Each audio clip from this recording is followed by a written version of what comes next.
Hey, this will be a fun video dose. Today we're brewing on the Siphon.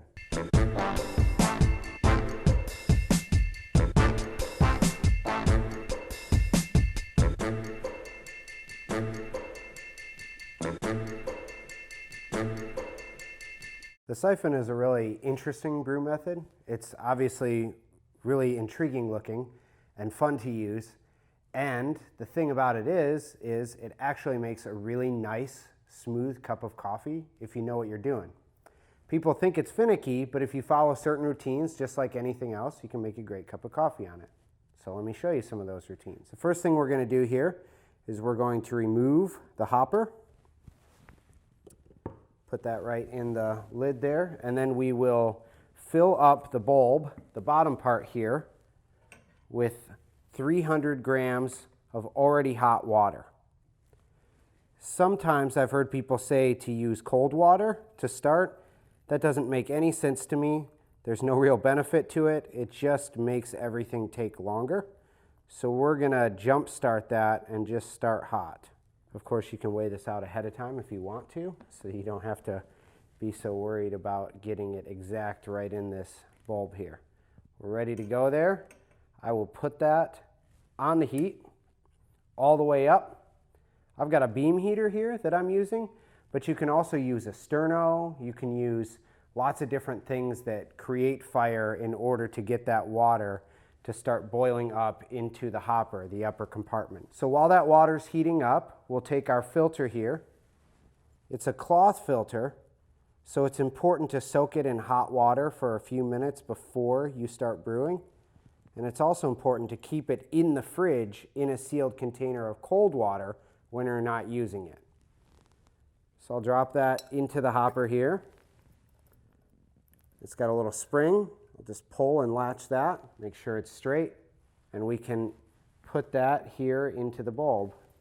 Nice and gentle, and that water will start to rise up. As it is rising up, I'll go ahead and get my coffee ready here. I've actually already ground my coffee a little bit finer than a normal drip coffee, but this is a great time to even go ahead and grind your coffee and get it ready and weigh it out.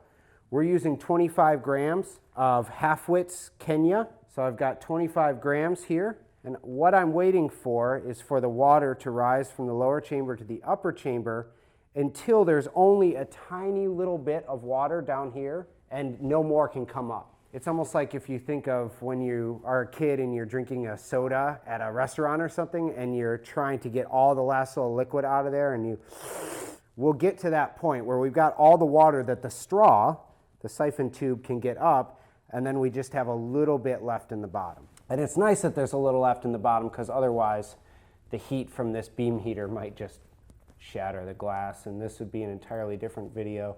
And probably Bruce Willis should be the one doing it because it would be so action-y and stuff. But we're just going to do coffee instead. There we go. Now that that's happening, I'll go ahead and put the coffee in.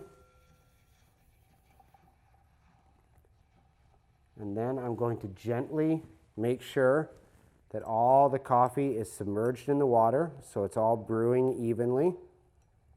With a whisk here I'm using. You can use a paddle or a spoon. And once that's done, I start a timer for 1 minute and 20 seconds is what I'm doing with this coffee. Some coffees might be slightly shorter than that, some might be longer than that, but you're really only going to vary like 10 seconds depending on the coffee and how it tastes. Now when we hit 1 minute and 20 seconds, I'm going to remove it at the same time as I stir it 10 times, and then I'm just going to let it draw down. Here we go.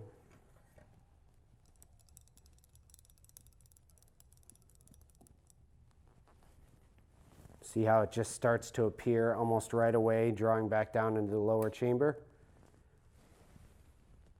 And that drawdown will take maybe about a minute. So we'll just let it happen.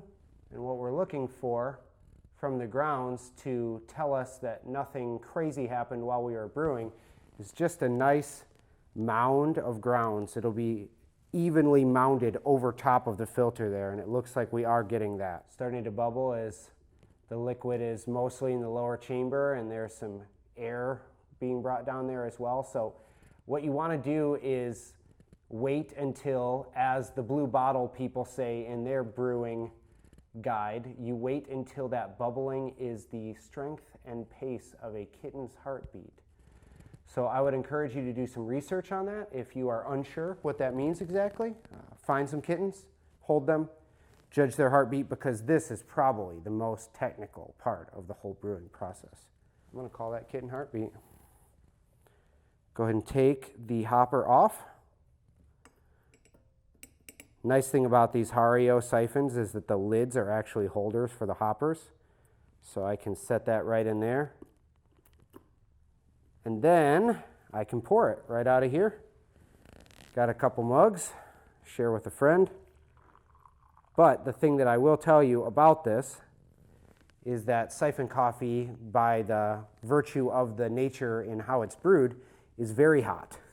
So you might want to wait a couple minutes to let it cool down before you drink it. I hope you enjoy when you do. I thought I would be remiss to do a siphon brewing guide and not show you this really cool poster that we have hanging in our shop. This is by Department of Brewology, and it's just a drawing of the siphon that also has some of the explanations of the science and the details of brewing right in the drawing of the brewer itself. So check that out. And also, feel free to leave any comments, ideas, experiences that you've had with the siphon in our comments section below. We'll see you next week.